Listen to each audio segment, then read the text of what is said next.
Hey everyone! Last time I talked about design and planning basics, so this video is about the complementary other half of the process. Whether you're teaching yourself how to sew or you're learning from someone who taught themselves, you're going to acquire some really good basic and intermediate sewing skills, but you generally won't learn professional basics. Those things that costume shops know and do automatically because they make life easier. And I hate that cosplayers don't have an easy way to learn these things because it's not like any of this is hard or expensive. It's just acquired institutional knowledge, and I think you should have it. So, these are some costume shop construction basics that will help you out so much when you're sewing. 1. Pre-wash fabric. 2. Pre-press fabric. 3. Grainline. Tear your fabric, pull a thread. 4. Use gray tone or black thread if your color runs out. 5. Serge or finish every seam that isn't enclosed. 6. Set pleats or remove wrinkles with a 1-to-1 solution of diluted white vinegar and water. 7. Clean irons with iron cleaner and vinegar if you have to.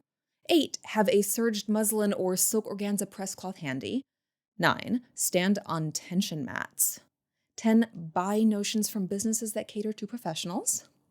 11 is magnets. 12 is use the strongest appropriate thread. And 13 is always wear a mask around dye powder and follow safety precautions.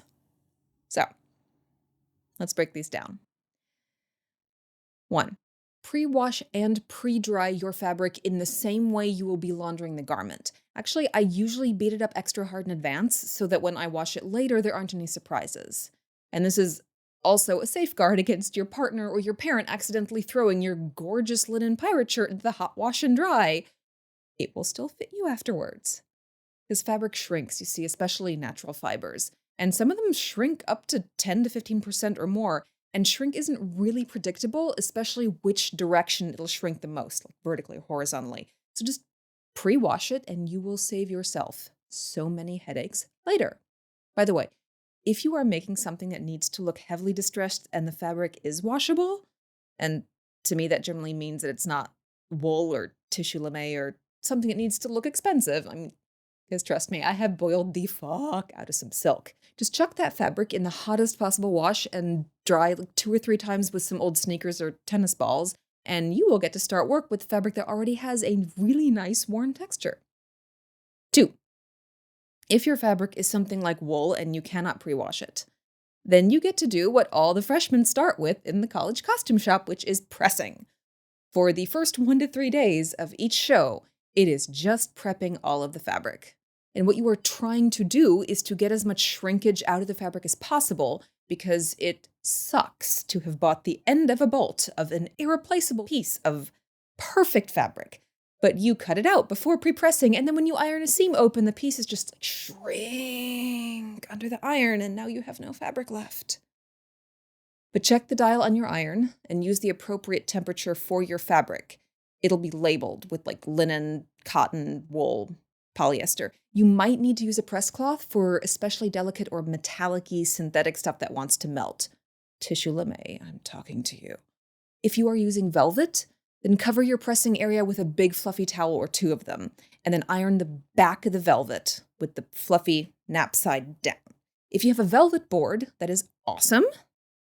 This right here is what they look like. They're spiky, but they are expensive, even the small ones. Towels, everyone has towels. Mainly, with pressing, you want to make sure you are pressing your fabric straight. And I say pressing and not ironing on purpose.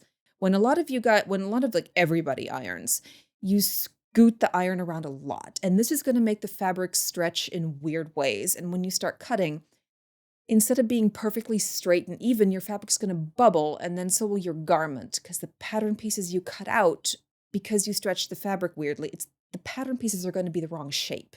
And this is a nightmare if you are trying to match stripes or other patterns. If you are unlucky and you reshape the fabric too much, your pieces will end up wonky and a bit misshapen, and they're going to pull strangely, and they'll give you wrinkles where they shouldn't. So, pressing means press, it means lift, hover the iron over where you want it, and then press down. The heavier your iron, the better. Weight and steam are what gets your fabric flat, and I generally use an ungodly amount of steam.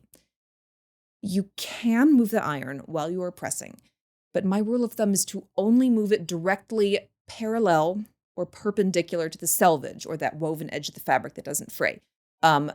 Those directions are what we call the straight of grain and the cross grain. Straight of grain is just parallel to the edge of the fabric. Cross grain is perpendicular. And at least 75% of the time, I only move the iron along the straight of grain. But also, I'm usually not pushing the fabric much with the iron at all. I usually straighten the fabric with my other hand and then press the iron down to lock the fabric in position where I want it. And this way, your neckline and your arm's eye pieces won't be stretched out of whack, and you will not get weird rippling. 3. Hey, we are conveniently segueing into Grainline. When you're cutting, your life will be 1,000 times easier if you know that your fabric is laid out straight along the cross grain. And a lot of woven fabric conveniently tears along the cross grain. You make a snip into the selvage, which doesn't like to tear, and you grab the fabric on each side of the snip and just... I feel like a villain. I love it. Quilting cotton and muslin always tear. And for other stuff, test it on a scrap, because more fabrics tear than you would think, like a lot of silks. Linen often does not like to tear, so I snip it. I grab a new loose thread out of that gap, and I pull the thread out all the way across the fabric, which leaves an easy-to-see line. And I could rant a lot more about why Grainline is so very, very important, but I'm just going to give one example here. A technical director friend of mine had no idea why a beautifully painted banner drop that he pulled out of storage was rippling like crazy on one side when it was hanging, and he kept hitting it with steam, but nothing fixed it. He asked me to look at it, and yes, whoever originally cut out that drop did not pay attention to Grainline, and they had cut it slightly diagonally. Non-stretch fabric is sturdiest if it hangs on the straight of grain or on the perpendicular cross grain, but it stretches on the diagonal. It stretches most at a 45-degree angle, or the bias, that's what that's called, and then less as you move towards the straight of grain of the cross grain. It also stretches more if there is weight attached to it, like, the metal pipe in the bottom of a drop. And, with time. So what had seemed good enough with this banner 6 years ago was now about, 7 inches longer on one side. So there were all these, really floppy, loose wrinkles casting shadows in the painted art. Not good. So that's why you press your fabric straight and why you pay attention to Grainline when you're cutting. 4. Thread color. I learned this one at the Santa Fe Opera. As long as your thread is one shade darker than your fabric, you can use gray for everything except decorative top stitching, and sometimes even that, and nobody will be able to tell. Even with fuchsia or lime green. It's amazing. It's cheaper. It means you do not have to clutter up your workspace with a billion thread colors or serger cones. And you use thread that is slightly darker than your fabric because seams are in shadow. They're slightly depressed in the fabric, and using slightly darker thread makes your seams and thread more invisible. This is also why I sew white with winter white thread, which is a bit more off-white instead of bright white, and it's why I end up just using black for darker fabric. 5. Serge or finish everything. This is not negotiable. It's not. If you do not finish every single edge, it will fray the moment you wear it, and often even as you're working on it. Then it will get shredded in the wash. The first shop I ever worked in had us serge around the edge of almost every single piece, and this meant that we could rip seams apart to alter costumes and didn't have to deal with frayed fabric coming apart on us. And finishing every edge not only makes your costume look professional, which is another thing that really matters for skill-oriented costume competitions, it also makes your costume last. The exceptions are things that you really don't want to add that weight to. It's things like, I will not serge a tulle skirt. I won't. It doesn't need it. But just about everything else I will. If you don't have a serger, most sewing machines, domestic home ones, have at least one stitch they call overlock. So check your manual. You do have to trim all of your seam allowances to be really neat and straight, but that will do the job. And if your machine does not have that, just use a wide zigzag. And if your fabric is too delicate for that, use pinking shears. And if you cannot do that, then you can Google a bunch of different seam options, including French seams, flat-filled seams, Hong Kong seams, a lot of seams. While we're on the subject, that little thread cutter on your machine, it's there for a reason. Never, ever, ever, ever leave dangling threads. Don't. I have heard Dragon Con Friday Night Costume Contest judges say repeatedly that one year, the choice between two possible winners literally came down to, you're both amazing. Could I see the inside of your costume? And one person had dangling threads and the other person did not. So make it a habit to always cut all of your threads after you sew each seam. 6. To get out stubborn wrinkles, or to set pleats a little more permanently, you fill a spray bottle with half white vinegar, half water, spray it in the fabric that you're ironing. It does not smell great. It does not, but it helps.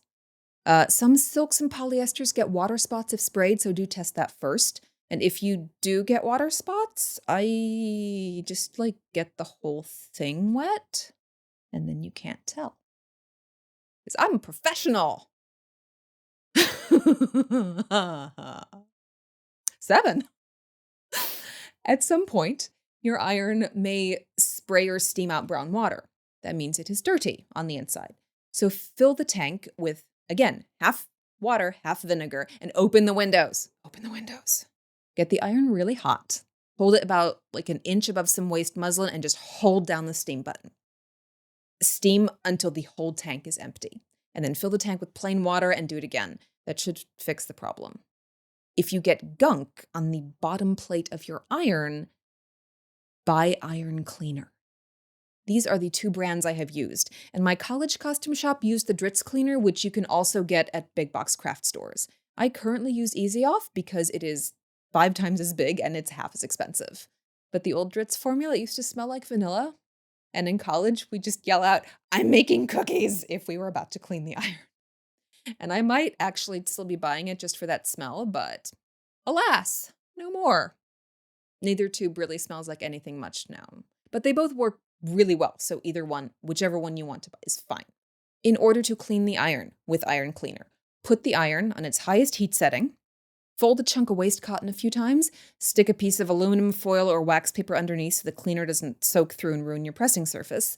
You squeeze the iron cleaner onto the fabric, like kind of a caterpillar, press down on it with the hot iron, and then scooch the iron a bit to wipe the gunk off. Paper towels also work if you don't have any waste cotton, I have discovered. My sister told me once that she did not like ironing because she hated scrubbing her iron plate. And I was just like, oh, no, honey, no, don't do that to yourself. Don't do that. If your iron does not have a non-stick sole, a very helpful investment is a non-stick iron shoe. They are less than $20. They have a bunch of holes across the whole thing that distribute steam more evenly across your fabric, and they rarely, if ever, get gunk on them. Without this shoe, my iron cannot handle fusible interfacing without eventually getting a coating of really gross brown, dirty glue. And with it, it coasts across the backs of fusibles like magic. 8. At some point, you will be dealing with fabric that will melt or burn under direct iron heat. That is when you need a press cloth. You can buy one like this, or you can make it.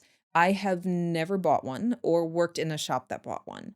Just cut yourself a piece of muslin, like about 18 to 24-inch square, or whatever size you think will work best for you.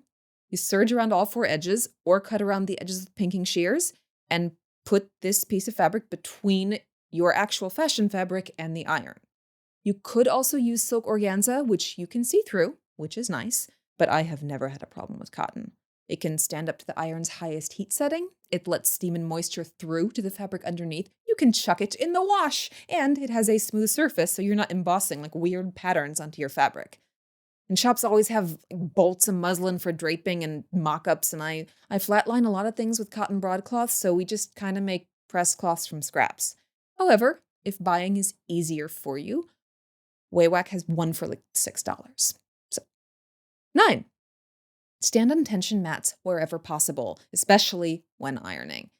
This is what they look like. They are rubbery, they grip the floor, and they're at least like 3/4 of an inch thick, if not more. Because you stand a lot more than you think when you're sewing. And I've gotten sharp pains on concrete floors without tension mats. I mean, even on my floors, which are hardwood, I have a 1/2 inch carpet pad under the carpet. I have gotten pains in my heel and in my leg when just standing too long, surging in one place. Like, if you need a really quick fix, I have found that cushy insoles in your shoes, like especially under your heels, do help a lot. Notions. Notions. They are your sewing supplies. It's thread, needles, pins, zippers, buttons, hooks, safety pins, rulers, all that jazz. Don't buy hobbyist notions. They are flimsy and expensive. Shop where the professionals shop. You will pay less for better quality. Wawak.com, Wawak, and biasbespoke.com are my favorite sources. Neither of them, by the way, have paid or given me anything to say this. They also both ship lightning fast. I have ordered from Wawak at 4:30 p.m. Wednesday and received it in the mail on Friday. The safety pins that you can get at your local Joann's or Michael's or Hobby Lobby are garbage. They are. They bend under the slightest pressure, and they come in small packages. The ones from Wawak can stand up to actual use. I get size 2 pins, which are 1.5 inches long, and I use them for just about everything. By the way, small tangent. Please make it a habit to always close your safety pins. They tangle up into like rat kings, and they will be a spiky headache to use them. Just like keep them separate from your pins and needles and like close them. I've wanted to yell that at people in the costume shop also. Tired of spiking myself. Hurts. All right. Grommets from Joann's and Hobby Lobby, you can bend those things in half with your fingers. They can't stand up to the tension of a corset. Grommets from Bespoke and Richard the Thread are actually usable. Don't shop at big box stores unless you have exhausted all other options or you have a deadline of tomorrow. Their customer base is amateurs who don't know what quality tools are. And I am not editorializing or making this up. I actually asked a VP of Joann's, who was on a panel at DragonCon, whether the company was planning on offering better notions in fabric which theater and film customers would want, and he said that was not a direction they were planning to go in. Shockingly, they are also not sponsoring this video. And they never will. For hand sewing, I recommend millinery needles and embroidery needles. Millinery needles have a really small eye. They are hard to ruin by bending, and they are long. They are amazing for hand pleating. Embroidery needles have a nice big eye. They are very easy to thread. They are sharp, and they're great when an extra long millinery needle is very inconvenient. Pins. At home and then every shop I've worked in, we use lemon heads. These are these long yellow quilting pins. The 1 3/4 inch length means they're much less likely to fall out of your fabric, and the heads do not melt easily under the iron, and yellow is a really bright color, which most people don't use often, so it's very easy to see when you have still got a pin sticking in your costume. I do not understand people who use pearl-headed white pins for wedding dresses, seriously. I don't know, I would have accidentally stabbed every single one of my brides. Yellow is great. Also, this is anecdotal, so honestly, be skeptical. Wawak and big box stores both sell Dritz quilting pins. In my experience, the ones from big box stores bend more easily and the lemon heads come off. The ones from Wawak have been sturdier, and this honestly only makes sense if Dritz actually makes a lower quality version but slaps the same label on it, or if I bought a bad batch. Either way, they are still more expensive at big box stores. Thimbles. I just use rubber thimbles. When I need help sewing is when my fingers cannot grip the needle tightly enough to pull it through fabric, like my fingers just like slide off the needle, and a rubber thimble gives me all the grip I need. Leather thimbles also exist for this. You may like those better. I got used to rubber thimbles and I can't figure out leather ones. 11. Magnets. Once you try them, you will never go back. Magnetic pin cushions are genius for keeping all of your pins in one place and for quickly picking up pins off the floor should you or your cat send it flying. I have a separate magnet for needles. Otherwise, I will spend ages fishing through pins to find one needle. And I also have magnetic bobbin holders so those little buggers stay contained and don't unroll, but a ring like this one works really well too, and I used that for years. 12. Use the strongest thread you can, and absolutely use upholstery thread or buttonhole thread for buttons and dangly bits and as many beads as possible. I once designed Frankenstein's monster as this fiber arts creature, and his gloves were crocheted thread with red and purple beaded veins. I did not know that all-purpose thread or DMC floss cannot take the mechanical stress of this actor climbing and dancing and fighting, and it definitely cannot handle that on top of being washed frequently. So the sound of beads hitting the floor was this extremely embarrassing part of the show for a few days, till I found a Reddit comment on the embroidery subreddit that recommended using buttonhole thread for beading. I did have to replace all of the beading, but it worked perfectly for the rest of the run. Gutermann Tera 60 has a tex of 50. The Tera 60 is my standard thin extra strength thread because it is thin enough to go through my smallest beads and beading needles, but it also takes a lot of effort to break it with my hands. Like I've broken my hands before the thread before. I have used doubled up Tera 60 to cartridge pleat, a 9-inch wide ruff that took a lot of abuse on and off stage, and not a single strand of it broke. It's also really good for buttons when you don't want the bulk of thicker thread, and it is also a great top thread when you're gathering by machine. 13. You have to observe safety precautions around dye powder. I kid you not. When I worked at the Santa Fe Opera, the whole costume department, not just the dye shop, the whole department had to sit through a whole day of safety videos that were mostly about the dangers of dye before we were allowed to start work. The powder is what is really, really dangerous to breathe in. So yeah, wear one of those masks that we all have now and be extremely careful not to spill or shake powder into the air when you are measuring it into the hot water. Wear thick rubber kitchen gloves. Acid dye especially will stain your hands for days.